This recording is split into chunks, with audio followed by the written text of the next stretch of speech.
The Chronicles of Narnia, the third book, The Horse and His Boy by C.S. Lewis. Chapter 1. How Shastha set out on his travels. This is the story of an adventure that happened in Narnia and Calormen and the lands between in the Golden Age when Peter was High King in Narnia and his brother and two sisters were king and queens under him. In those days, far south in Calormen, on a little creek of the sea, there lived a poor fisherman called Arshish, and with him there lived a boy, who called him father. The boy's name was Shastha. On most days Arshish went out in his boat to fish in the morning, and in the afternoon he harnessed his donkey to a cart and loaded the cart with fish, and went a mile or so southward to the village to sell it. If it had sold well, he would come home moderately good-tempered, and say nothing to Shastha. But if it had been sold badly, he would find fault with him. There was always something to find fault with, for Shastha had plenty of work to do, mending and washing the nets, cooking the supper, and cleaning the cottage in which they both lived. Shastha was not at all interested in anything that lay south of his home, because he had once or twice been to the village with Arshish, and he knew that there was nothing very interesting there. In the village he only met other men who were just like his father, men with long dirty robes and wooden shoes that turned up at the toe, and turbans on their heads and beards, talking to one another very slowly about things that sounded dull. But he was very interested in everything that lay to the north, because no one ever went that way, and he was never allowed to go there himself. When he was sitting out of doors mending the nets, and all alone, he would often look eagerly to the north. One could see nothing but a grassy slope running up to a level ridge, and beyond that the sky with perhaps a few birds in it.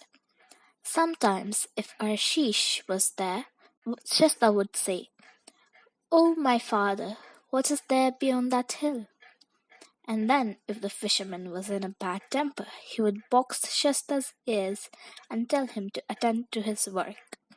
Or if he was in a peaceable mood, he would say, "Oh, my son, do not allow your mind to be distracted by idle questions. For one of the poets has said, 'Application to business is the root of prosperity, but those who ask questions that do not concern them are steering the ship of folly towards the rock of indigence.'" Shastha thought that beyond the hill there must be some delightful secret which his father wished to hide from him. In reality, however, the fisherman talked like this because he didn't know what lay to the north. Neither did he care. He had a very practical mind. One day there came from the south a stranger who was unlike any man that Shastha had seen before. He rode upon a strong dappled horse with a flowing mane and tail, and his stirrups and bridle were inlaid with silver. The spike of a helmet projected from the middle of his silken turban, and he wore a shirt of chain mail. By his side clung a carving scimitar. A round shield studded with bosses of brass hung at his back, and his right hand grasped a lance. His face was dark, but this did not surprise Shastha, because all the people of Calormen are like that.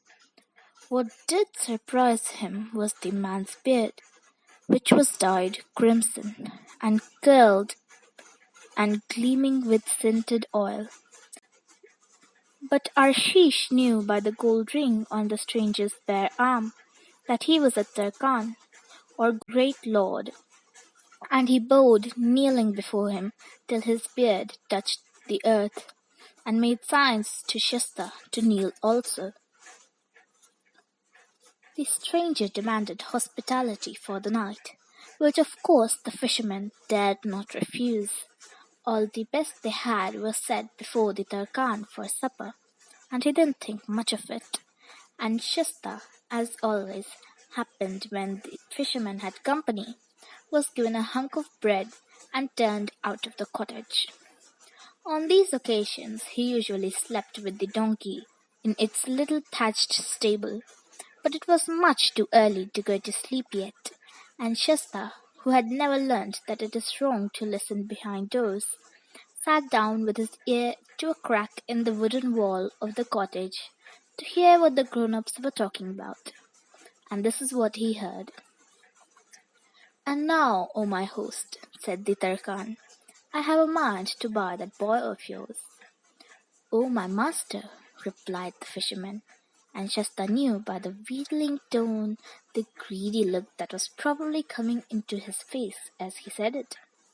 "What price could induce your servant, poor though he is, to sell into slavery his only child, and his own flesh? Has not one of the poets said, 'Natural affection is stronger than soup, and offspring more precious than carbuncles'?" "It is even so," replied the guest dryly. "But another poet has likewise said, 'He who attempts to deceive the judicious is already bearing its own back for the scourge.' Do not load your aged mouth with falsehoods. This boy is manifestly no son of yours, for your cheek is as dark as mine, but the boy is fair and white, like the accursed but beautiful barbarians who inhabit the remote north." "How well it was said," answered the fishman, "that swords can be kept off with shields, but the eye of wisdom pierces through every defence. Know then, O my formidable guest, that because of my extreme poverty I have never married and I have no child. But in the same year in which Tisra, may he live forever, began his august and beneficent reign, on a night when the moon was at her full, it pleased the gods to deprive me of my sleep. Therefore I arose from my bed in this hovel and went forth to the beach to refresh myself with looking upon the water and the moon and breathing the cool air. And presently I heard a noise, as of oars coming to me across the ocean, and then, as it were, a weak cry. And shortly after, the tide brought to the land a little boat, in which there was nothing but a man, lean with extreme hunger and thirst, who seemed to have died but a few moments before, for he was still warm, and an empty water-skin, and a child still living. "Doubtless," said I, "these unfortunates have escaped from the wreck of a great ship. But by the admirable designs of the gods, the elder has starved himself to keep the child alive, and has perished in sight of land." Accordingly, remembering how the gods never fail to reward those who befriend the destitute, and being moved by compassion, for your servant is a man of tender heart. "Leave out all the idle words in your own praise," interrupted the Turkan. "It is enough to know that you took the child, and have had 10 times the worth of his daily bread out of him in labour, as anyone can see. And now tell me at once what price you put on him, for I am wearied with your loquacity." "You yourself have wisely said," answered Ashish, "that the boy's labour has been to me of inestimable value. This must be taken into account in fixing the price, for if I sell the boy, I must undoubtedly either buy or hire another to do his work." "I give you 15 crescents for him," said the Turkan. "15!" cried Arshish, in a voice that was something between a whine and a scream. "15! For the prop of my old age and the delight of my eyes, do not mock my grey beard. Tarkan though you may be, my price is 70. At this point, Shastha got up and tiptoed away. He had heard all he wanted, for he had often listened when men were bargaining in the village and knew how it was done. He was quite certain that Ashish would sell him in the end for something much more than 15 crescents and much less than 70, but that he and Tarkan would take hours getting to an agreement. You must not imagine that Shastha felt at all as you and I would feel if we had just overheard our parents talking about selling us for slaves. For one thing, his life was already little better than slavery. For all he knew, the lordly stranger on the great horse might be kinder to him than Ashish. For another, the story about his own discovery in the boat had filled him with excitement and with a sense of relief. He had often been uneasy because, try as he might, he had never been able to love the fisherman, and he knew that a boy ought to love his father. And now, apparently, he was no relation to Ashish at all. That took a great weight off his mind. Why, I might be anyone, he thought. I might even be the son of a Tarkan myself, or the son of the Tisroc, may he live forever, or of a god. He was standing out in the grassy place before the cottage while he thought these things. Twilight was coming on apace, and a star or two was already out, but the remains of the sunset could still be seen in the west. Not far away the stranger's horse, loosely tied to an iron ring in the wall of the donkey's stable, was grazing. Shastha strolled over to it and patted its neck. It went on tearing up the grass and took no notice of him. Then another thought came to Shastha's mind. I wonder what sort of a man the Tarkan is, he said out loud. It would be splendid if he was kind. Some of the slaves in a great lord's house have next to nothing to do. They wear lovely clothes and eat meat every day. Perhaps he'd take me to the wars and I'd save his life in a battle, and then he'd set me free and adopt me as his son and give me a palace and a chariot and a suit of armor. But then he might be a horrid, cruel man. He might send me to work on the fields in chains. I wish I knew. How can I know? I bet this horse knows. If only he could tell me. The horse had lifted its head. Shastha stroked its smooth as satin nose and said, I wish you could talk, old fellow. And then for a second he thought he was dreaming, for quite distinctly, though in a low voice, the horse said, But I can. Shastha stared into its great eyes, and his own grew almost as big with astonishment. However did you learn to talk? He asked. Hush, not so loud, replied the horse. Where I come from, nearly all animals talk. Wherever is that? Asked Shastha. Narnia, answered the horse. The happy land of Narnia. Narnia of the heathery mountains and the thymy downs. Narnia of the many rivers and the plashing glens, the mossy caverns and the deep forests ringing with the hammers of the dwarfs. Oh, the sweet air of Narnia! An hour's life there is better than 1,000 years in Kellerman. It ended with a whinny that sounded very like a sigh. How did you get here? Said Shastha. Kidnapped, said the horse, or stolen, or captured, whichever you like to call it. I was only a foal at that time.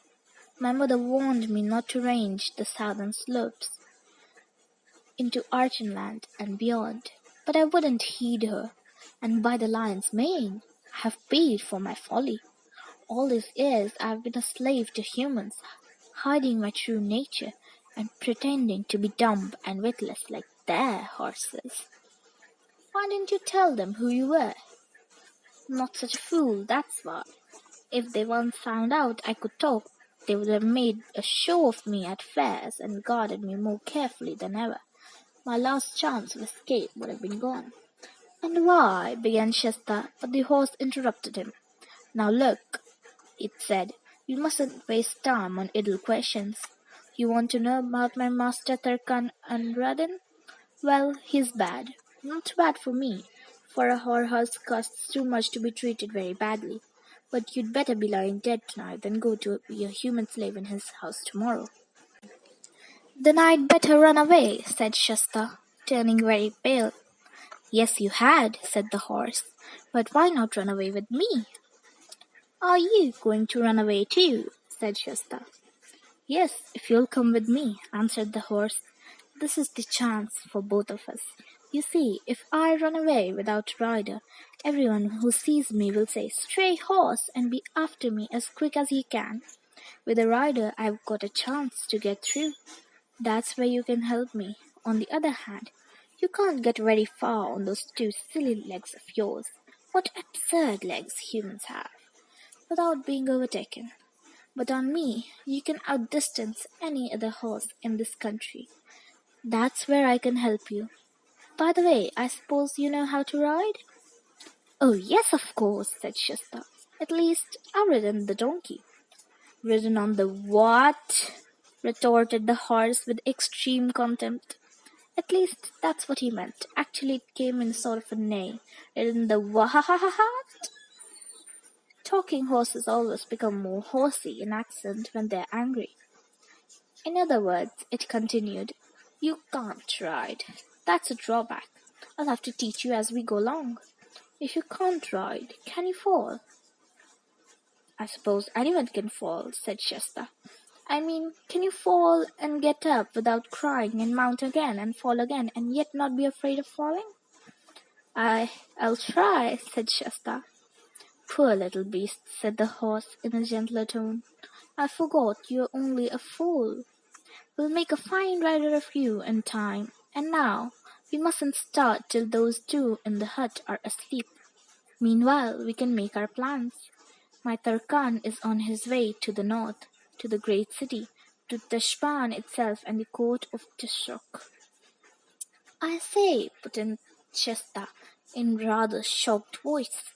Wouldn't you say, may he live forever? Why? Asked the horse. I'm a free Narnian, and why should I talk slaves and fools talk? I don't want him to live forever, and I know that he's not going to live forever, whether I want him or not. And I can see you're from the free north too. No more of this southern jargon between you and me. And now, back to our plans. As I said, my human was on his way north to Tashban. Does that mean we'd better go to the south? I think not, said the horse. You see, he thinks I'm dumb and witless like his other horses. Now, if I really were, the moment I got loose, I'd go back home to my stable and paddock, back to his place, which is 2 days' journey south, and that's where he'd look for me.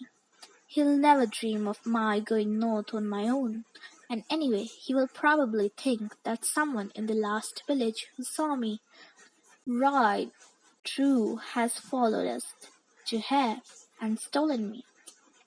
Oh, hurrah, said Shasta. Then we'll go north. I've been longing to go to the north all my life. Of course you have, said the horse. That's because of the blood that's in you. I'm sure you're a true northern stock. But not too loud. I should think they'd be asleep soon now.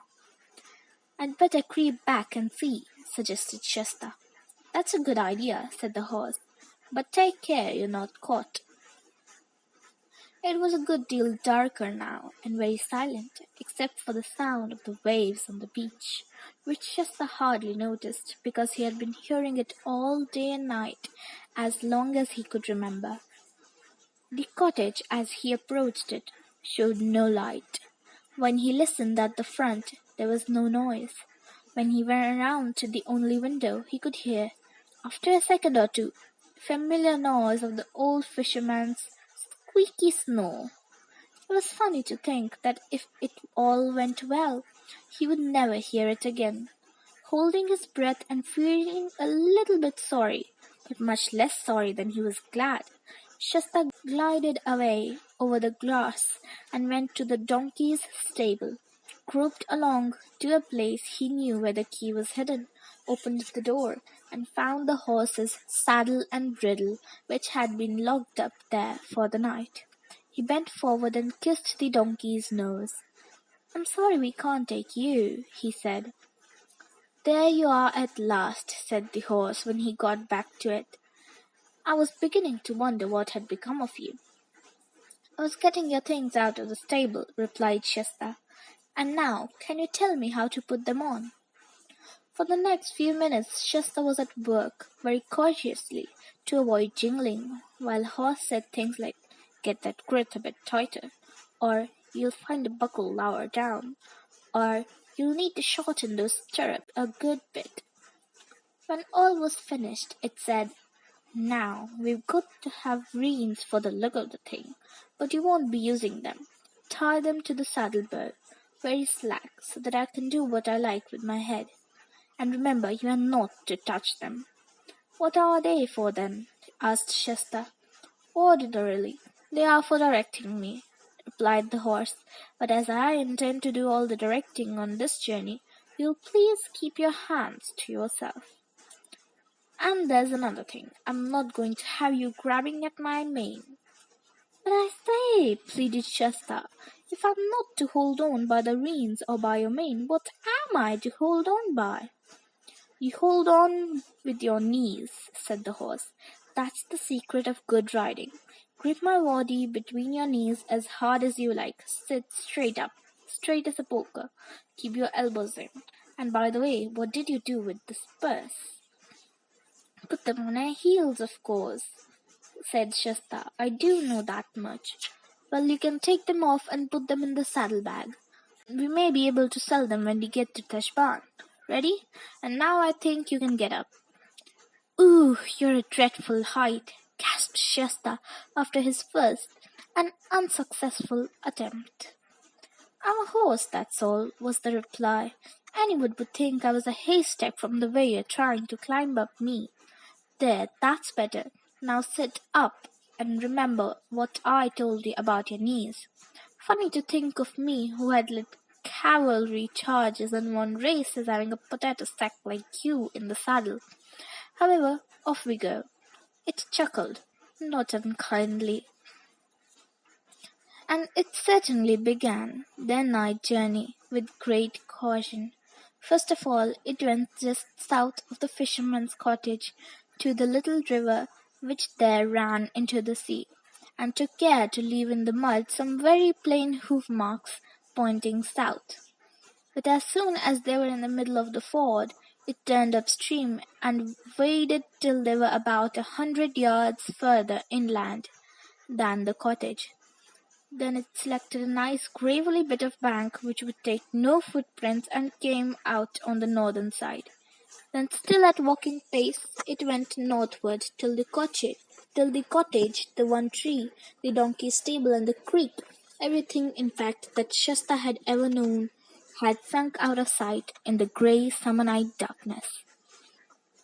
They had been going uphill, and now they were at the top of the ridge. That ridge, which had always been the boundary of Shasta's known world. He could not see what was ahead except that it was all open and grassy. It looked endless, wild and lonely and free. "I say," observed the horse, "what a place for a gallop, eh?" "Oh, don't let's," said Shasta. "Not yet. I don't know how to. Please, horse. I don't know your name." "Bree-hee-hee-nee, Brinny-hoo-hee-ha," said the horse. "I'll never be able to say that," said Shasta. "Can I call you Bree?" "If that's the best you can do, I suppose you must," said the horse. "And what shall I call you?" "I'm called Shasta." Said Bree. "Well, now there's a name that's really hard to pronounce. But now about this gallop. It's a good deal easier than trotting if only you knew, because you don't have to rise and fall. Grip with your knees and keep your eyes straight between my ears. Don't look at the ground. If you think you're going to fall, just grip harder and sit up straighter. Ready? Now for the Narnia and the North."